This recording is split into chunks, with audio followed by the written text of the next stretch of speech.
being denied the chance to make an address. Parenting, schooling, go. Building, investing, saving, or maybe retiring. Achieve your dreams with the KCB Gold Savings Account. Enjoy Kenya's highest earning interest rate by visiting any KCB branch today and opening a KCB Gold Savings Account. KCB Bank. Go ahead.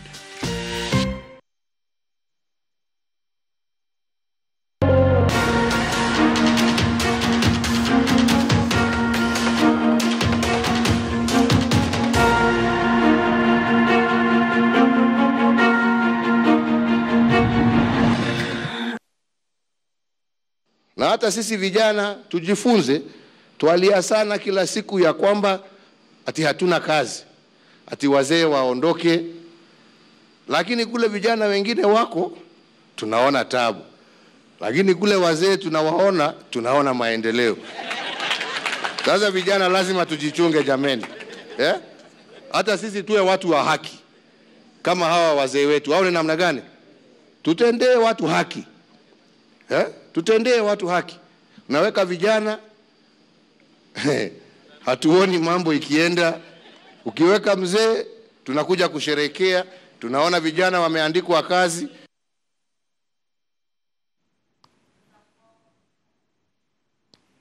And that is the big story tonight. Youth unemployment pegged at 55% of the youth population in the country. For more on this conversation, we have Ronald Osumba, who is the chair of the Youth Enterprise and Development Fund. We also have the chair of the Inter-County Youth Consultative Forum, Edwin Kegoli, as well as governance expert Jabas Bigambo. Edwin, I'd like to begin with you because the 2010 Constitution envisaged counties as the engine for development. Almost 8 years later, and they still have large rates of rural to urban migration. Youth are complaining of lack of jobs and a very hard time accessing tenders within the counties. What seems to be the problem there?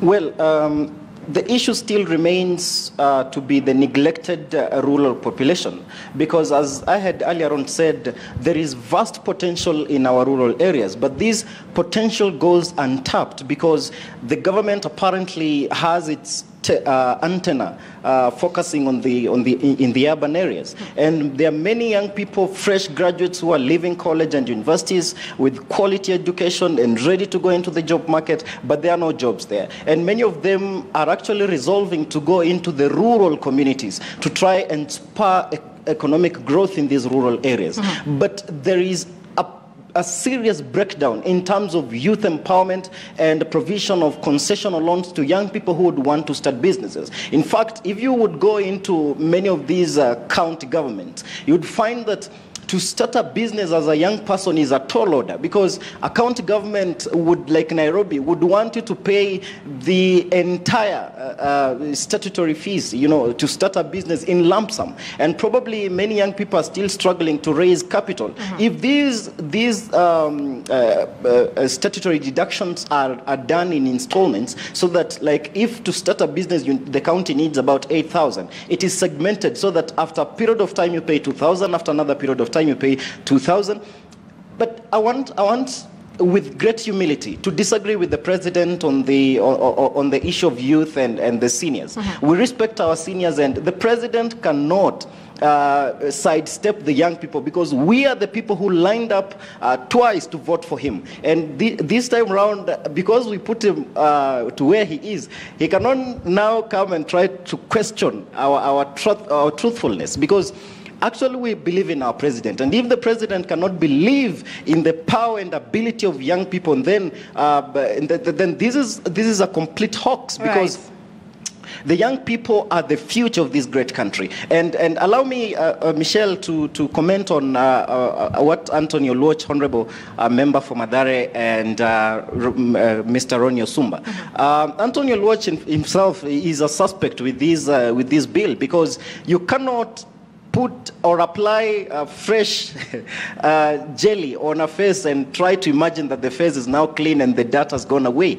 And Ronnie Osumba, even on his position, he cannot tell us confidently how the young people have benefited from his position. And I've had the privilege of interacting with Mr. Jarvis Mbigambo, and this guy is very passionate about young people. So we need as a country to come together and have a concerted effort, have this shared prosperity, put together our hands, join forces and make our economy move. Because if we do not get it right at this time, then we will regret in future why we missed this chance. And we still believe in the capacity of a president to lead us in the right direction. And we believe that if our economy can take up and we have jobs created, people have got salaries at the end of every month, their savings, resources of people are not strained. The rural economy, there is a policy framework around youth and women employment, and rural economies are strengthened, and the focus is shifted on farming and provision of incentive to farmers. And then we are looking at a country that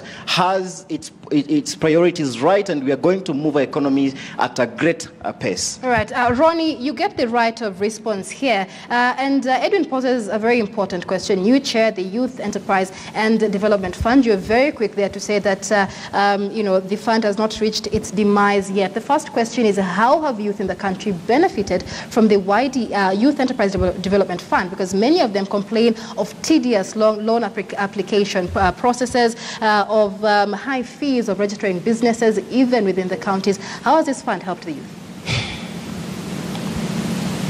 Thank you, Michelle. I didn't hear much of what Kegoli said, so I don't know the context in which he raised that issue.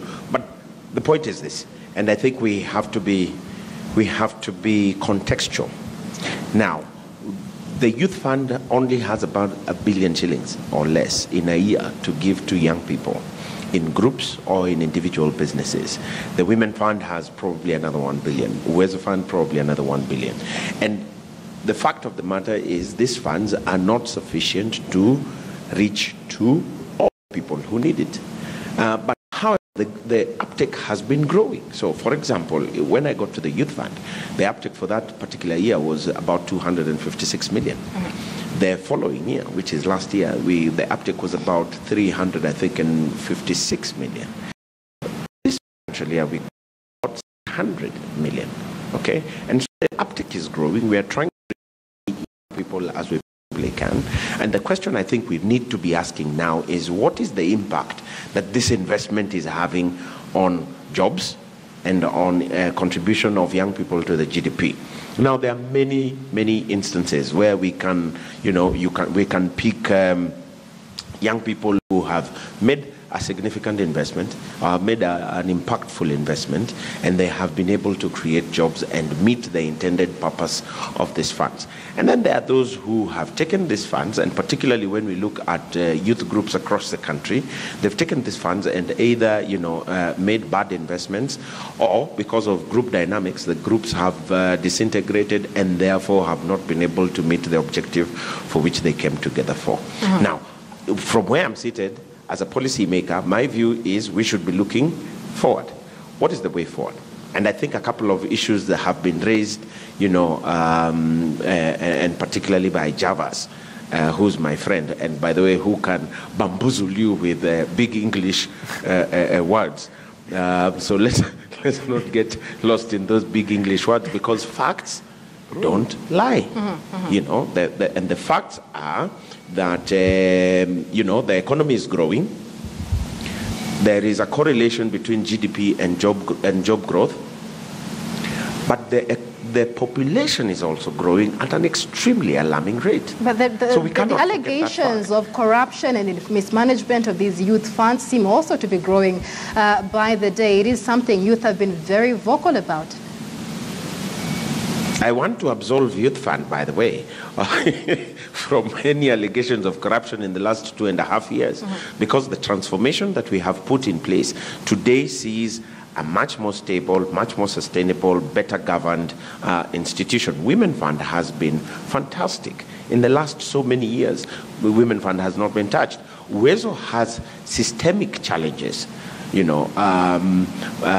mostly from the fact that it follows the model which, by the way, Olwatch was proposing, that the funds need to sit at the constituency. When we have political patronage over these funds, then we have seen from experience that they will not have the impact that they are desired to have. Now, what is Biashara Fund? Biashara Fund is exactly the answer to this particular challenge we're talking about today. Number one, the investments will be impactful and will be measured by the number of jobs you're creating and the impact that you're having on GDP. So we are going forward is no longer the political patronage that we've seen with a lot of these funds.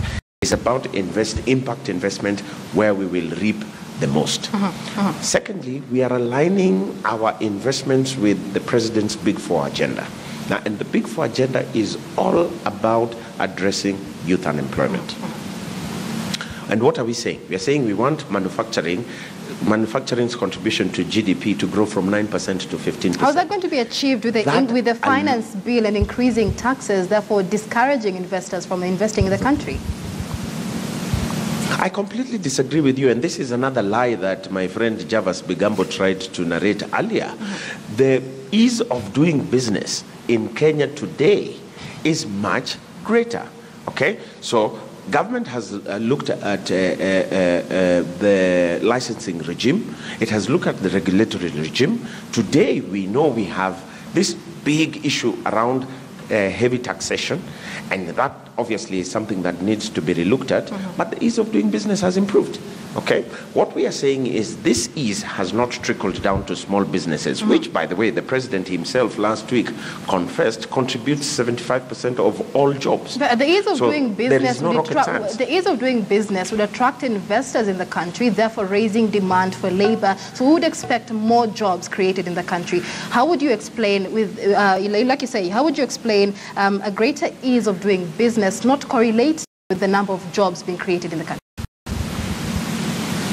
And this is, this is precisely, Michelle, what I have to. We cannot look at statistics in isolation. We must reference and cross-reference across all the statistics that we have. How many new companies, multinational companies, have come to Kenya? Even as we look at the number of companies that are, they outweigh the number of companies that are, all right? We are saying, what is the cost of doing business in Kenya today? When we look at cost of fuel, for example, which is important because it contributes to the cost of power. Cost of fuel across the globe has been going up. It's not a Kenyan phenomenon. It's a global phenomenon. All right. Okay? The cost of labor, today, by the way, the cost of labor has gone up in Kenya. Why? Because the minimum wage has increased almost 50% in the last 10 years. All right. The disposable income has moved in the last 5 years from 4,000 to 7,000 shillings today. We are not saying that that in itself means that Kenyans are at a better place. We are saying that more can be done. And the President's Big Four agenda is one of the things that are going to address those particular challenges. Gentlemen, we're out of time. Very, very briefly, Bigambo, are you confident that the President's Big Four agenda will solve the unemployment disaster in the country? You see, the Big Four agenda is a stroke of genius. That's true. But for that to be achieved, for example, even if we were just to get two or even one of them right, manufacturing, for instance, we know that it will create serious employment and opportunities in this country for the young people. What we need to see is government bringing young people to the table of conversation. And when I'm talking about young people, it's not about getting about 100 young fellows and putting them in a hotel in Nairobi and having conversations.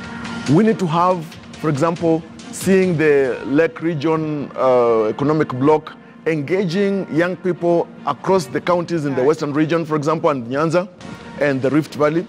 We need to see, and the Youth Fund has done considerable work. All right, briefly, Bigambo. But what we need to see is getting young people to be at the center of conversations about themselves, not other people thinking for them. And that is why we end the conversation tonight. That is governance expert Javas Bigambo live from our studios here in Nairobi.